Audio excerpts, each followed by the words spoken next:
और फिर ये दो चीज़ों को वो मिलाकर यीशु मसीह यहाँ दूसरे प्रश्न का भी उत्तर आ रहा है। एक महाक्लेश का समय होगा, ये दूसरे प्रश्न का उत्तर है जो कब जगत के आरंभ से नहीं हुआ। दो प्रश्न उन्होंने पूछा और यीशु मसीह एक पूछता है फिर दूसरे प्रश्न का उत्तर देता है। भारी क्लेश, महाक्लेश, ये एक शब्द है जिसका मतलब जो होने वाला है मसीह के आने के थोड़े ही समय पहले, 3.5 वर्ष का समय, जब मसीह विरोधी इस संसार पर राज करेगा, और एक महाक्लेश का समय उसको बाइबल में कहा गया है, वो होने वाला है। और फिर यदि वे दिन घटाए न जाते तो कोई प्राणी न बचता। परंतु अगर कोई तुमसे कहे उस समय देखो मसीह यहां है या वहां है, अगर वो कहते वो गुप्त रीति से आया, किसी को बिना जाने वो अचानक आए, कुछ लोगों का रैप्चर हो गया, उनको उठा लिया, उस पर विश्वास न कीजिए। ऐसे कई मसीही हैं जो प्रचार करते हैं जिसको कहा जाता है एक गुप्त का रैप्चर, गुप्त में उठा लिया जाना। और वो एक ऐसी शिक्षा है जो कहती है मसीह 2 चरणों में आएगा।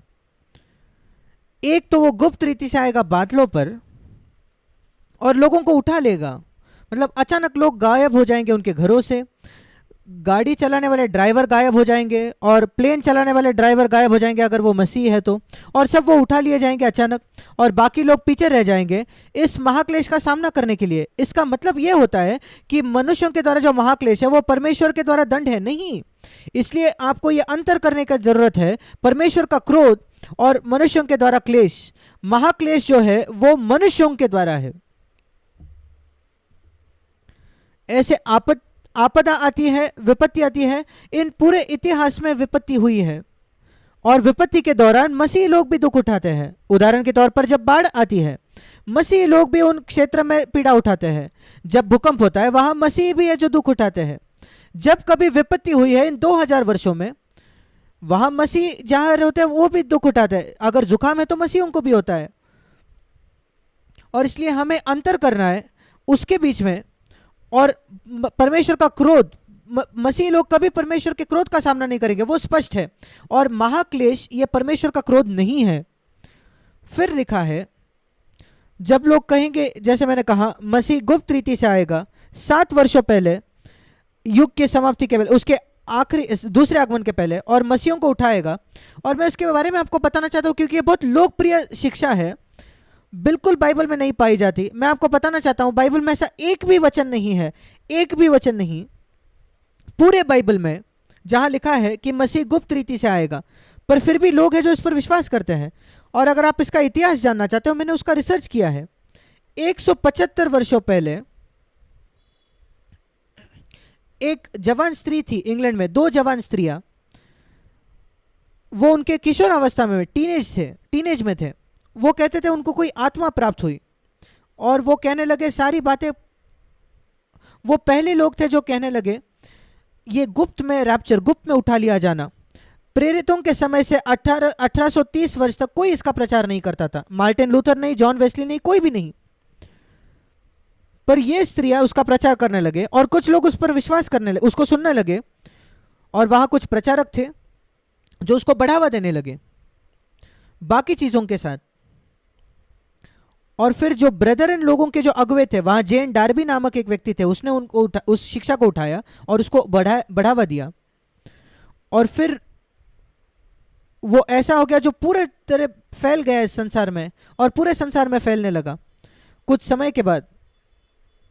और एक शुरुआत का जो एक स्टडी बाइबल था, एक स्कोफिल्ड नाम के व्यक्ति ने उसको लिखा था, पहला स्कोफिल्ड रेफरेंस बाइबल, उसने उसको बढ़ावा दिया विशेषकर दूसरे विश्व युद्ध के बाद। और आज पूरे जग में यह है, कई लोग उनके ज्ञान को इन मनुष्यों से प्राप्त करते हैं, बाइबल को खुद पढ़े बिना। मैं आपको बताना चाहता हूं, मैं ब्रदर इन लोगों के साथ था जब मेरा नया जन्म हुआ। मैं बाइबल के विषय में कुछ नहीं जानता था और पहले 4 वर्ष मेरे नए जन्म के बाद मैं खुद उस पर विश्वास करता था और मैंने उस पर प्रचार भी किया।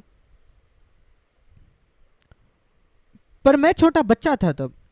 जब मैं बाइबल का पढ़ाई करने लगा खुद, 4 या शायद 5 वर्षों के बाद, मेरे नए जन्म के बाद, मैंने सत्य को देखा कि बाइबल में कहीं भी, जैसे मैं बाइबल को पढ़ाई की पहले 5-6 वर्ष मेरे नए जन्म के बाद, मैंने पाया पूरे बाइबल में ऐसा कहीं भी नहीं लिखा कि मसीह गुप्त रीति से आएगा और लोगों को उठा ले जाएगा। मैंने कहा प्रभु, मैं कोई फर्क नहीं पड़ता अगर सारे ब्रदरन लोग सिखाते हैं, सारे पेंटिकॉस्टल लोग इसको सिखाते हैं, पूरी मसीह जगत इसको सिखाए, तो भी मैं इसको बाइबल में नहीं देखता।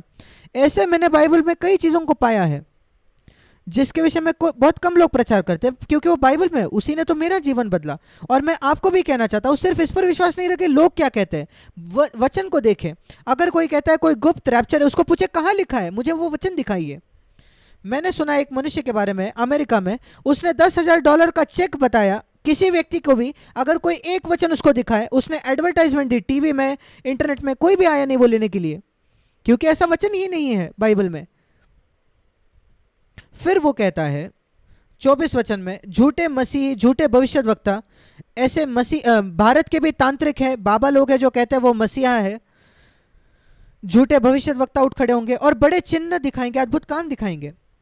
झूठे भविष्यवक्ता भी बड़े चिन्ह दिखा सकते हैं, उसको याद रखें, सिर्फ सच्चे भविष्यवक्ता नहीं। और इसलिए हर विश्वास मत करो, हर बड़ा काम, हर बड़ा चिन्ह, यद्यपि वो मसीह के नाम में हो, क्योंकि मत्ती 7 में वो कहते हैं प्रभु हमने ये आपके नाम में किया, उस पर विश्वास मत करो। इसलिए मैं कहता हूँ सतर्क रहिए इन हीलिंग मीटिंग के बारे में।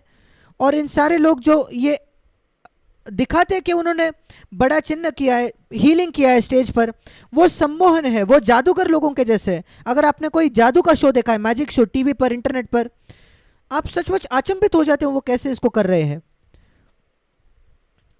वो तो ज़्यादा बेहतर दिखते हैं इन हीलर्स से भी, जैसे वो लोगों को धोखा देते हैं उसमें। ये सब सम्मोहन करना है, हिप्नोटिज्म है, युक्तियां है। इन अंतिम दिनों में सतर्क रहे। और यीशु ने कहा देखो मैंने पहले से तुमको ये बता दिया है, और मैं भी यही कहता हूँ। और 24 वचन के अंत में लिखा है, यदि हो सके तो चुने हुए को भी भरमा दे, मतलब धोखा दे। इसका मतलब ये चमत्कार इतने यकीनी है, जो लोग बाइबल नहीं जानते वो भी धोखा खा जाएंगे, पर जो सचमुच प्रभु को जानते हैं, परमेश्वर के चुने हुए लोगों, वो नहीं धोखा खाएंगे। और इसलिए अगर आपको आपसे कहे वो जंगल में है, देखो वो आया, वो गुप्त रीति से आया, उस पर विश्वास न करना। 26 वचन 2 बार यीशु कहता है, 23 वचन के अंत में और 26 में, विश्वास न करना, उस पर विश्वास मत करो, वो वहां आया, वो वहां गया। कोई कहता है यीशु मुझे मेरे रूम में मिलने आया, उस पर विश्वास मत करो। क्या आपने सुना है कोई गवाही ऐसे, यीशु मेरे रूम में आया और मुझसे बात की? अगर वो आपसे कहे देख वो कोठरी में है, उस पर विश्वास मत करो। मैं नहीं विश्वास करता, वो स्वर्ग में है, वो कभी नहीं आया वापस आज तक। लोगों ने उसको स्वर्ग में देखा, जैसे पौलुस ने देखा, स्तिफनुस ने देखा। और फिर उसने कहा उन दिनों के बाद, क्लेश के बाद, 21 वचन में वो महाक्लेश के बारे में कहता है, कोई भी ऐसा व्यक्ति नहीं है जो यीशु से बेहतर भविष्य को जानता हो। और फिर वो कहता है उन दिनों के क्लेश के तुरंत बाद सूर्य अंधियारा हो जाएगा, चंद्रमा का प्रकाश जाता रहेगा, तारे आकाश से गिर पड़ेंगे, आकाश की शक्तियां हिलाई जाएगी, तब मनुष्य के पुत्र का चिन्ह आकाश में दिखाई देगा। और 27 वचन, वो वैसा होगा जैसे बिजली पूर्व से निकलकर पश्चिम तक चमकती है, वैसे ही मनुष्य के पुत्र का आना होगा। इससे स्पष्ट वचन तो हो ही नहीं सकता पूरे बाइबल में। जब यीशु आएगा वो बिजली के समान होगा। जब बिजली आती है सब लोग उसको देखते हैं, उसके बारे में कुछ गुप्त में नहीं होता है, जो गड़गड़ाहट होती है उसके बारे में, अगर आप सोते भी हो आप उसको सुन लेते हो। बिजली एक छोर से लेकर दूसरे छोर तक स्वर्ग आकाश में, मसीह का आगमन ऐसा होगा, कोई गुप्त आगमन है ही नहीं मसीह का।